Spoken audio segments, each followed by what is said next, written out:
Welcome to the new video of NeuroPhilos. Get ready to dive into a gripping tale that will leave you breathless, thinking, and inspired. Whether you're here for the mystery, the drama, or the unexpected twists, you're in the right place. Make sure to hit that like button, drop a comment, and subscribe so you never miss another powerful story. Let's begin the sweet trap of fake progress. Stop for a second, take a breath, and be brutally honest with yourself. Think about this month alone. How many hours have you spent watching motivational videos with dramatic music, saving quotes on Instagram, pinning dream houses and dream bodies on Pinterest, writing neat to-do lists and 2026 goals in a pretty notebook? Now compare that with something else. How many hours did you actually spend doing the boring, uncomfortable steps that move your life even 1 centimeter forward? This is the painful truth most people don't want to look at. We confuse preparation with progress. We confuse feeling inspired with actually changing. When you watch an inspiring video, your heart beats faster, you feel charged, and for a moment you believe, this time I'll really do it. When you write out your goals in perfect handwriting, it feels responsible and serious. When you visualize your dream life, your brain gives you a small dose of pleasure, almost as if you already achieved it. That feeling is the trap. On a brain level, imagination releases dopamine, the same chemical involved in reward and satisfaction. Visualizing success can give you a tiny taste of that success without any risk, without any effort, without any failure. It's like emotional junk food, fast, tasty, and empty. So you go back for more. More videos, more quotes, more plans, more "this year will be different" journals. From the outside, it looks like you're trying. You seem motivated, always working on yourself. But if someone filmed your days and watched them without sound, what would they see? Hours on your phone, tabs open, ideas swirling around. Very little real movement. Meanwhile, somewhere out there, there is another person with less talent than you, fewer resources than you, maybe no special notebook, no Pinterest board, no playlist. They are not doing things perfectly. They are making clumsy attempts, getting things wrong, feeling awkward, starting late, learning slowly, but they are doing. Their progress doesn't look aesthetic. It looks messy. But step by step, they are building a future that will actually exist, not only in their head, but in their bank account, their skills, their body, their relationships. That's the difference. You might tell yourself, I'm preparing, I'm getting ready, I'm just waiting for the right moment. But very often, you're not preparing. You're numbing yourself with daydreams. You're using imagination as anesthesia.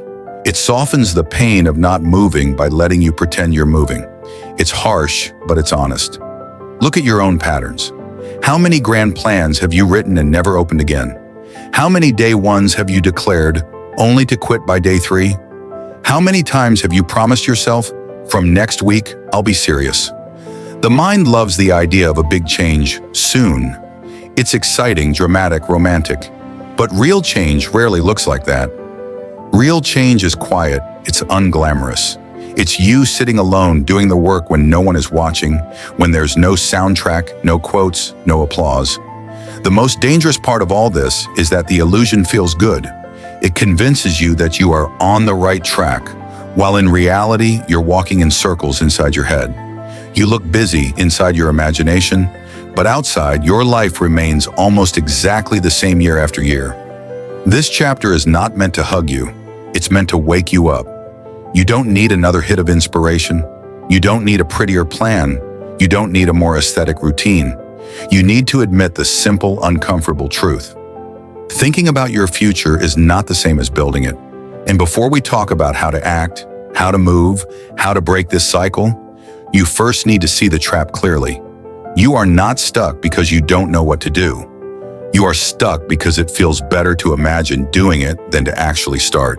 When the dream becomes a prison, there is something deeply seductive about imagining the perfect version of your future.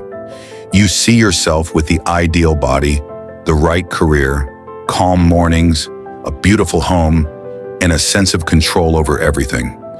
In that vision, you are finally confident, disciplined, admired, and at peace. It feels safe. It feels comforting. It feels like certainty. But here's the paradox. The more perfect the dream becomes, the less likely you are to pursue it. The mind begins to polish the fantasy. You picture every detail. How you will walk, how others will react, what your life will look like when everything finally falls into place. And slowly, that perfect image becomes so clean, so flawless, that anything you could actually do in real life feels small, clumsy, and disappointing in comparison. So you wait. You think, it's not the right moment yet. I need more clarity. When things calm down, then I'll begin. I just need one more course, one more book, one more plan. And while you're waiting, the dream grows shinier and more cinematic, while your real life remains exactly where it was. Alan Watts called this the paralysis of projected perfection. Your fantasy future becomes so immaculate that real action, messy, slow, flawed, feels unworthy. You would rather live with an untouched, beautiful fantasy than risk seeing it collide with reality. Deep down, the reason is simple. Perfectionism is fear wearing a mask. It feels like high standards. It sounds responsible. But at its core, it is fear of failure, fear of embarrassment, fear of discovering that you are not as extraordinary as your fantasy suggests, so you protect the dream by never letting it leave your head. There it cannot fail. There it cannot disappoint. There it can stay immortal. But something else also happens. It never lives. You tell yourself, I'm being patient. I'm just not ready yet. But readiness is not the truth. Avoidance is. Real life, unlike fantasy, is chaotic. Real growth requires awkward first attempts, rough drafts, misunderstandings, and moments where you feel foolish. That's why your mind keeps you inside imagination. Imagination feels controlled. Reality is unpredictable. Yet here is the painful truth. Refusing imperfection is the same as refusing life. Every skill, every path, every achievement begins with someone doing it badly. Every author once wrote terrible pages. Every business owner once made embarrassing mistakes. Every strong body was once weak and uncoordinated. No one escapes the uncomfortable beginning, but perfectionism whispers, don't show up until you're excellent, and that whisper freezes you. Slowly, your dream stops being a guide and becomes a cage. You are not free. You are trapped in admiration of a future that never arrives. You walk around with an identity built on what you could become, not what you are actually doing, and then someday becomes your home. Someday you'll apply. Someday you'll start. Someday you'll finally take the risk. But someday is not a day on any calendar. It is a mental shelter. Warm, comforting, and deadly. Here's the harsh reality most people learn too late. A perfect dream that never leaves your head is worth less than an imperfect step taken today. You don't need more fantasy. You don't need to refine the picture even more. You don't need to wait to feel ready. You need to accept that the future you admire will only exist if you are willing to look imperfect first. You must be willing to be the beginner, the awkward one, the learner, the person who is trying while others watch. Because the moment you demand perfection before you start, you guarantee you will never start. And that is how dreams die quietly. Not through failure, but through endless polishing. In the next chapter, we confront another uncomfortable truth. The future you keep waiting for isn't real. And the longer you chase it, the more of your real life you lose. The future that never arrives. We spend most of our lives looking forward. Forward to the weekend. Forward to vacation. Forward to next year, when things will finally be different. We build plans. We visualize outcomes. We tell ourselves that once we arrive at some future moment, everything will make sense, and we'll finally start living the way we are meant to. But there's a brutal truth hiding under that hope. The future does not exist in any real, physical way. It is a mental image, useful, motivating, sometimes inspiring, but still imaginary. No one has ever stood inside the future. No one has ever touched it. Every time tomorrow finally shows up, it becomes something else, the present, and that changes everything. When you say, I'm working for my future, what you're really saying is, I'm choosing how I use this moment. There is no other way. All real building happens here, inside the only space where you can move your hands, speak words, make decisions, and take steps. Yet most people live in constant escape from now. They tell themselves they're preparing, when in reality, they're postponing their life. They keep waiting for the mythical day when fear disappears, the schedule clears, motivation appears, and the path lights up like a runway. That day never comes, because it only exists in imagination. Alan Watts described modern life as a form of chronic anticipation. We are always leaning forward internally, thinking our real life is just ahead. But while we stare toward the horizon, we miss what is happening under our feet. And that has consequences. You don't transform your health next month. You don't change your finances next year. You don't become confident one day. You only change things by acting in the moment that is in front of you. This one. If you can't tolerate taking uncomfortable action today, nothing magical will happen later. Later will simply feel like another version of today. Life is not a series of grand turning points.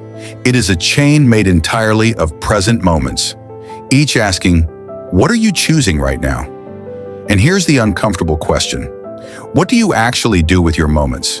Do you spend them fantasizing about a version of yourself who finally started? Or do you spend even a small portion of them doing the first awkward step toward becoming that person? This is not about guilt. It's about clarity. The reason many people stay stuck is not lack of intelligence, opportunity, or luck. It's the belief that action is something they will begin soon. That belief feels hopeful, but it quietly poisons time. It convinces you that delay is harmless. Meanwhile, the present slips away. Watts didn't mean that planning is useless. Planning is helpful, but only if it leads to decisions that translate into behavior now. Otherwise, the plan becomes another layer of fantasy, another comfortable distraction from reality. Think about how often you've said, after this busy period, I'll get serious. Next year, I'll finally focus. Once things settle, I'll start. But life rarely settles. New problems arrive. New responsibilities show up. Fear finds new excuses. The time you thought you were saving dissolves into years, and nothing changes. Here is the paradox. The future you dream about will never arrive as the future. When it shows up, it will simply be another present moment asking for discipline, patience, courage, and work. So the real question becomes, can you practice those things now? Not perfectly, not dramatically, not in some cinematic burst of transformation, but quietly in ordinary moments, in tiny decisions, repeated again and again.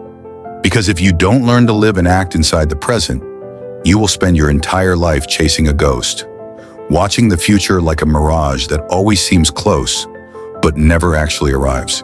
And by the time you realize it, so much of your real life will already be gone.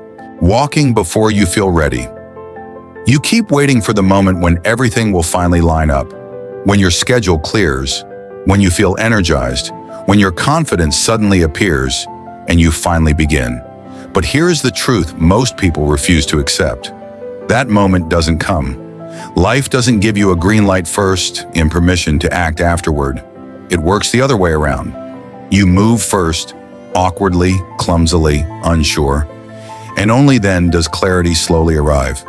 Alan Watts expressed it simply. You do not find the path, you create it by walking.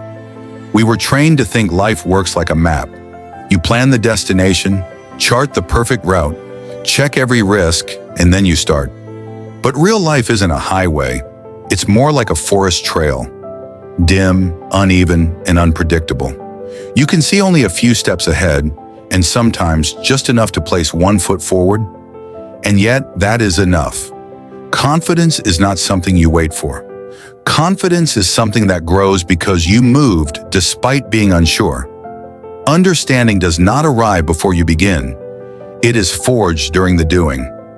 Think about every meaningful thing you've ever learned. You learned by messing up, adjusting, trying again.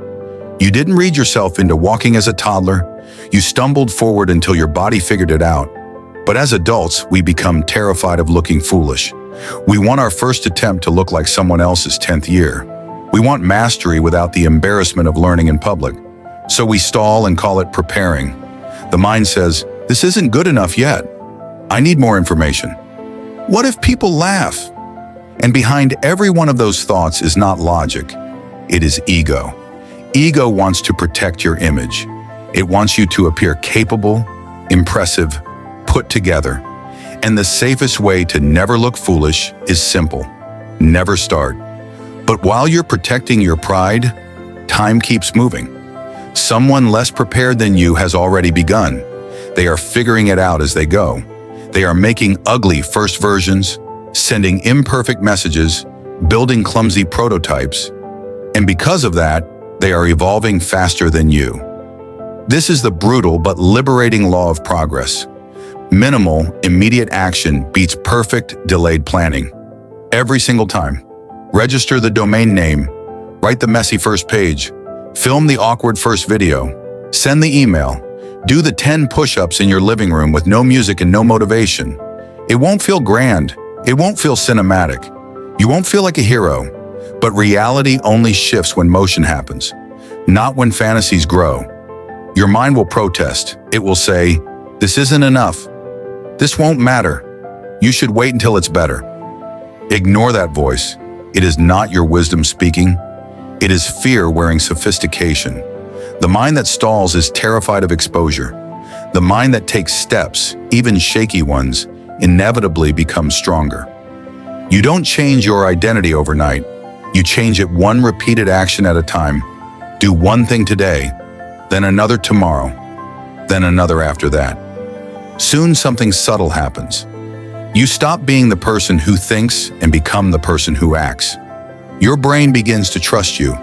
Your life begins to accumulate proof instead of promises. And yes, sometimes you will fail. Sometimes you will look unprepared. Sometimes people won't understand what you're doing. But failure in motion always teaches. Perfection in fantasy teaches nothing. Watts believed that the path reveals itself only to those who are already walking. You discover your direction not through dreaming, but through contact with real life, through feedback, mistakes, revisions, and small victories. So the question is no longer, when will I feel ready? The real question is, am I willing to take the next imperfect step today? Because if you wait for certainty, you will wait forever.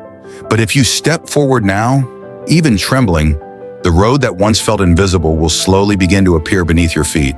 Killing. One day. One day I'll quit this job. One day I'll start that project. One day I'll finally live the way I'm meant to. Those words sound gentle. They sound hopeful. They let you sleep at night. But beneath them lies something dangerous. One day is not a plan. It is a sedative. It doesn't move your life forward. It simply removes the discomfort of admitting, I'm scared to begin. Alan Watts believed that one day is the most subtle form of self-deception. It allows you to pretend that you're still on your way, when in reality you're standing still. You say one day when the truth would sting too much. Instead of saying, I'm procrastinating. Instead of saying, I don't have the courage yet. Instead of saying, I'm choosing comfort over growth. So one day becomes your emotional painkiller. It gives relief, but it costs you years, because life continues, whether you participate or not.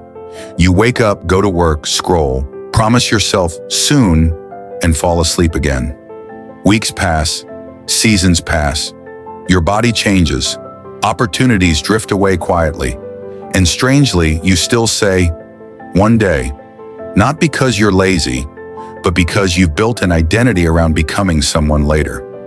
You tell yourself that your real life is ahead of you, waiting patiently, but reality is far less romantic. People who live in one day simply don't move. They watch, they plan, they dream. They remain exactly where they've always been, but with increasingly beautiful fantasies about where they could be. And here comes the harsh part. Many people carry one day all the way to their final years.